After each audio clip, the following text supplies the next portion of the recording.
توی این پست میخوایم در مورد دست سیم و ECU استندالون صحبت کنیم.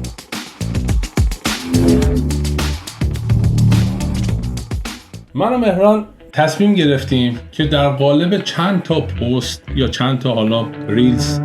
ببینیم که به چه صورتی اتفاق میفته در مورد سیم کشی و مسائلی که مربوط میشه به ECU استندالون به صورت کاملا جامع و تخصصی صحبت کنیم و بگیم که فرق سیم کشی های ما نسبت به سیم کشی های دیگه چیه و داریم از چه متریال استفاده میکنیم و چه کار کنیم که اتفاقات بهتری برای نصب ECU سیم کشی بیفته که مشکلات و معضلات نویز در ماشین های شما کمتر بشه. حالا نظر چی منو؟ خب همونجوری که گفتین یکی از مشکلات شایعی که بعضن مشتری‌ها ECU استندالون میبندن و نمیتونن لذتشو بکشن اینه که خیلی داستانا نویز و این مشکلات پیش میاد و نمیتونن ازش استفاده کافیو ببرن. ولی خب ما اینجا با توجه به امکانات و ابزارهایی که داریم و سیمای ABS که مخصوص ماشین استفاده میکنیم اومدیم جلوی این داستان رو گرفتیم. حالا با یه سری ترفندهایی که خودمون بلدیم و شاید خیلی هم بلد باشن ولی خب نمیتونیم خیلی واضح توضیح بدیم. اومدیم جلوی این کار رو گرفتیم و این باعث میشه که یه برتری نسبت به سایر همکارا داشته باشیم و به نظر من یکی از مزیت‌های مهمیه که ما اینجا تضمین میکنیم که این اتفاقات برای مشتری‌ها پیش نیاد و این یکی از بزرگترین دستاوردهای وایرینگیه که میتونه یکی خودش رو تضمین کنه که آقا اوکی این کار مثلا ما تضمینی به شما میدیم. این دقیقاً همینه. ببین وقتی که ما صحبت از نویز میکنیم یکی از اصلا مشکلات اساسی که کلاً در سیم کشی اتفاق میفته این نویز است و خیلی از موتورهایی که خیلی ساده بگیم خیلی دوستانه بگیم به فنا میره و خراب میشه و نابود میشه موتور، مخصوصا تو RPM های بالا. همین اصلا شما این دسته سیم اگر درست نباشه شاید ظاهر قضیه این باشه که شما یه دسته سیم میبینی وصل میشه به یک کامپیوتر و یه سری دستوراتی رو پارامتر میفرسته و برمیگردونه. حالا این وسط به صورت ساده توضیح میدیم. یه دفعه یک چیزی میاد، یک دیتای اشتباهی، مقاومت اشتباه، یک در واقع میشه گفت پالس اشتباه برای کامپیوتر میره، اونم توی دور بالا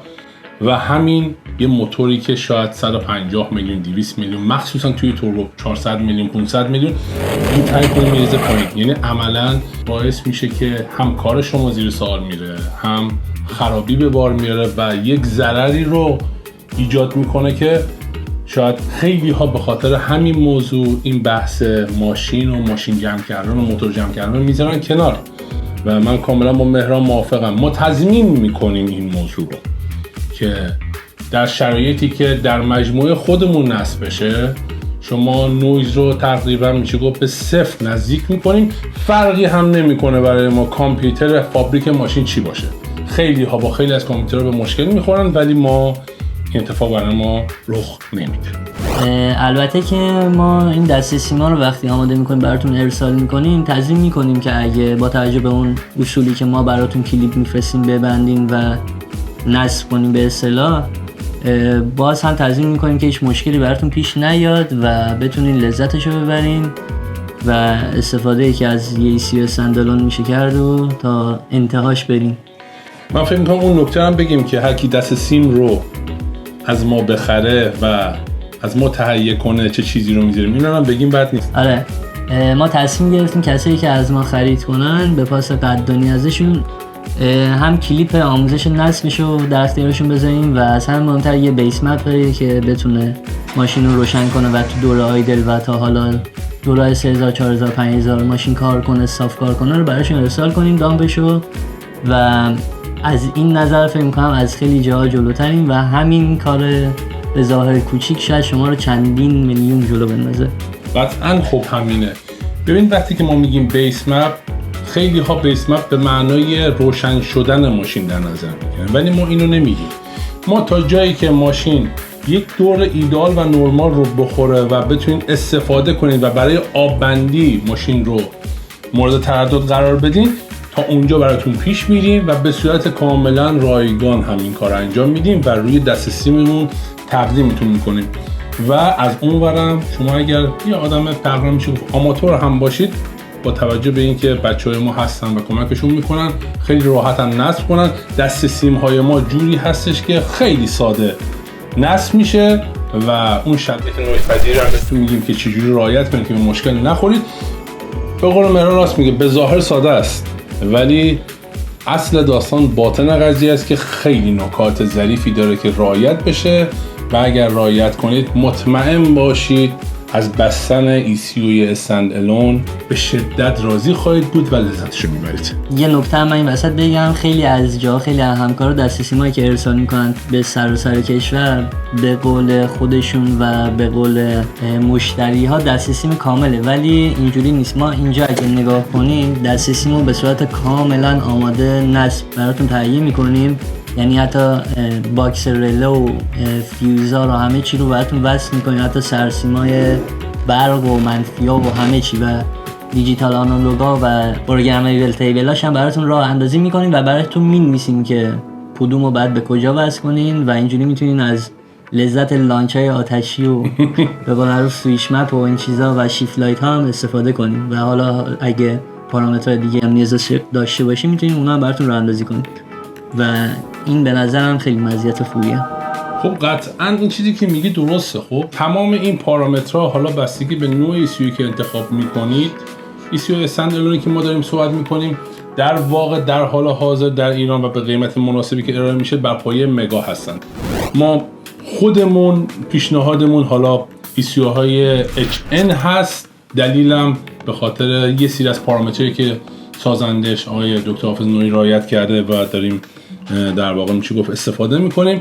ECU های دیگه هم هست، اونا هم سیم کشیشو براتون انجام میدیم، اونا هم ضمانت داره، اصلا خیال نکنید که فقط مربوط به این ECU هست. میتونید کاستوم سازی کنید. کاستوم سازی میتونه در قالب نوع استفادهتون باشه، میتونه انواع باکس هایی که ما اینجا طراحی کردیم، حالا یه نمونهشو مهران جان نشون بده. این یه نمونه معیار، آره این چیز خامه، میتونیم بر اساس حالا چیزی که شما نیاز دارید ما طراحی کنیم،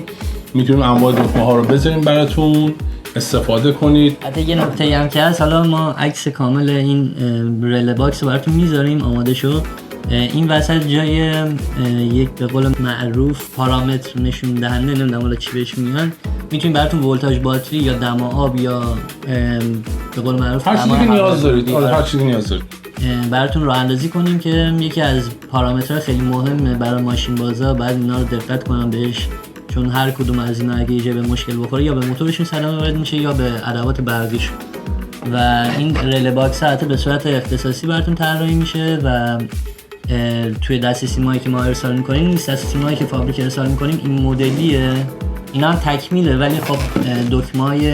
که اضافه باشه روی این رله باکس سوار میشه، روی اینا نمیتونیم سوار کنیم براتون. حالا ما اینو فعلا در بیس گذاشتیم که انشالله به صورت کاملا تخصصی تر دست سیم و ECU استند الون رو میریم جلو، بهتون قول میدیم در مورد اینا بیشتر صحبت کنیم، اصلا نه در مورد دست سیم، در مورد کلا ECU استند الون چه قابلیت هایی داره و چه کارهایی میتونید بکنید، چه مزیت هایی داره نسبت به ECU فابریک و پیشنهادمونی که حتما پست هایی که مربوط به این قضیه هست رو دنبال کنید. حرف دیگه میگم فقط یه داستانی که هست، ما با توجه به شرایط ماشین و به قول معروف ادواتی که استفاده شده روی انجینتون میایم براتون سیم کشی میکنیم، لیست سیم کشی رو براتون میذاریم، مثلا سوکت انژکتورتون دو فیش چه مدلی هست، چه میدونم سوکت دریچه گازتون یا تی پی اس تون سه فیشه، نمیدونم سه فیش ای افیه یا مثلا دریچه نیسانه یا حالا هر چیز دیگه، ما این لیستشو براتون آماده میکنیم، بر اساس اون کد بعد برای ما سفارش انجام بدین که ما شرمنده‌تون نشیم و دست سیمی که براتون ارسال میکنیم بتونین راحت براتون قابل نصب باشه. دلیل گذاشتن این پست ها فقط به خاطر ارتقاء دانش شماست و آگاهی کامل شما از ECU استند الون. ممنونیم که همیشه همراه ما هستید. امیدوارم که بتونیم در پست های بعدی تخصصی تر و جامع تر برای شما این موضوعات رو باز کنیم.